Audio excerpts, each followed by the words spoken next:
જો પ્રશ્ન છે ગતિકીય વિદ્યુત ચાલક બળ ઈએમએફ એટલે શું? યોગ્ય ઉદાહરણ દ્વારા ગતિકીય ઈએમએફ BVL મેળવો.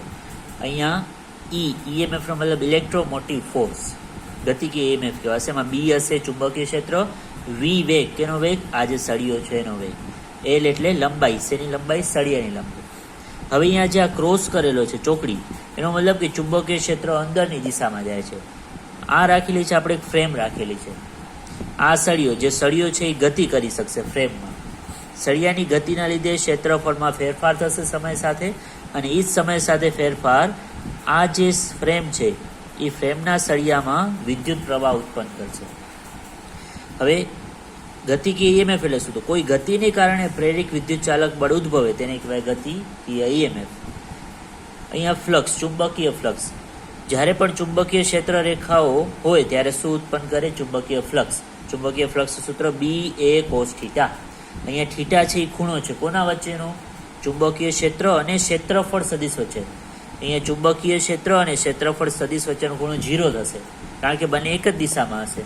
ક્ષેત્રફળ સદિશ હંમેશા જે સપાટી હોય ને એને લંબ હોય, એટલે થીટાની જગ્યાએ આપણે મૂકીએ 0, cos 0 ની કિંમત થઈ જશે 1, એટલે ચુંબકીય ફ્લક્સ મળશે BA. હવે અહીંયા A એટલે ક્ષેત્રફળ. શેનો ક્ષેત્રફળ? આ જે એક નાનકડી કોઇલ બને છે, એક નાનકડો ગૂંચળો બને છે જે લંબચોરસ છે કોઇલ, તો લંબચોરસ ક્ષેત્રફળ શું થાય? લંબાઈ ગુણ્યા પહોળાઈ. લંબાઈ L, પહોળાઈ X. તો B બરાબર આ phi B એટલે ફ્લક્સ બરાબર B, A ની જગ્યાએ લખ્યો LX. સમીકરણ નંબર 1. ફેરેડેના નિયમ મુજબ ઈએમએફ કેટલો મળશે? -d phi B by dt. phi B ની જગ્યાએ મૂક્યો BLX. હવે આ થાય છે વિકલન.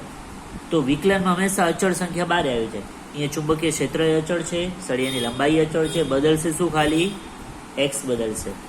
એટલે સળિયાને ફેરવવાથી આ જે x છે એમાં બદલાવ આવશે, એટલે એને આપણે લખ્યો અહીંયા dx by dt. અને dx by dt એનો મતલબ થાય અંતરનો સમયની સાપેક્ષે વિકલન. તો શું મળે? વેગ મળે. એટલે અહીંયા આપણે સાબિત કર્યો E બરાબર -BVL. બીજો પ્રશ્ન છે આત્મપ્રેરણ એટલે શું ને આત્મપ્રેરિત ઈએમએફ નું સૂત્ર મેળવો. આત્મપ્રેરણનો મતલબ કે કોઈ કોઇલ છે આપણા પાસે, કોઈ ગૂંચળો છે, એમાં જ્યારે તું વિદ્યુત પ્રવાહ પસાર કરસ ત્યારે વિદ્યુત પ્રવાહના લીધે ચુંબકીય ક્ષેત્રમાં ફેરફાર થાય, અને એ ચુંબકીય ક્ષેત્ર બીજો વિદ્યુત પ્રવાહ ઉત્પન્ન કરે જેને કહેવાશે પ્રેરિત ઈએમએફ. એને બેક ઈએમએફ પણ કહેવાય, જે આપેલ પ્રવાહનો શું કરે? વિરોધ કરે. ધારો કે એ નાટા ધરાવતો ગૂંચળામાંથી I પ્રવાહ પસાર કરો, તો જેટલો પ્રવાહ વધારશો એટલો ફ્લક્સ વધશે. એટલે N phi શું છે? સમપ્રમાણમાં છે વિદ્યુત પ્રવાહ સાથે. સમપ્રમાણતા નિશાની કાઢો એટલે બરાબર નિશાની આવે, એના સાથે એક અચળાંક આવે. અચળાંક કયો છે? L. L ને કહેવાશે ગૂંચળાનું આત્મપ્રેરકત્વ.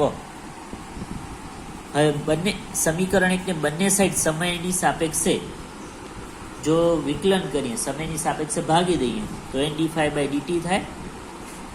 સૂક્ષ્મ ફેરફાર લઈએ તો d phi by dt. જ્યારે સૂક્ષ્મ હોય ત્યારે d આવી જાય, d phi.